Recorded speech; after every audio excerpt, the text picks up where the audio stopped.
নমস্কাৰ বন্ধুসকল, আকৌ আহিলোঁ কচুৰ এটা নতুন ৰেচিপিলৈ। আজি বনাম কণবিলাহী কচু আৰু মাছৰ সৈতে।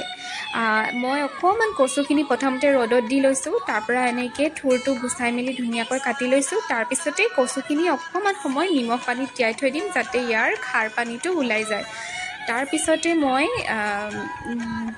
যিখিনি মাছ মই ফ্ৰাই কৰিম তাতে নিমখ হালধি অকণমান এড কৰি ল'ম। তাৰপিছতে এতিয়া ইয়াত অকণমান দিম মিঠাতেল।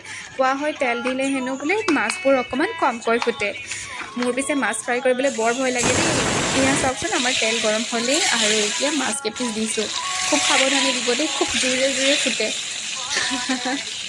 আৰু ইয়াৰ পিছতে এতিয়া মই ধুনীয়াকৈ কণবিলাহীকেইটা চাফা কৰি ল'ম। আৰু এতিয়া প্ৰথমতে তেলত দিলোঁ জিৰা, তাৰপিছত এতিয়া কাটি থৈ দিছিলোঁ পিঁয়াজখিনি এড কৰিলোঁ। আৰু এতিয়া ইয়াতে দিছোঁ মই আদা নহৰু থেতালি ল'লোঁ।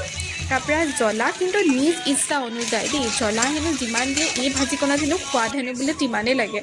আৰু মই নিমখ হালধি আগতীয়াকৈ দিওঁ, অলপ পিঁয়াজখিনি ৰঙচুৱা হ'লে ভাল লাগে দেখি।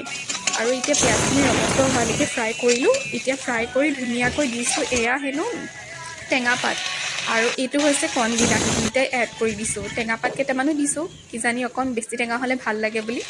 মই পিছে টেঙা আৰু জ্বলা দুয়োটাই খাই ভাল পাওঁ। এয়া দেখিলেই নহয় কচুখিনি এতিয়া মই দিলোঁৱেই।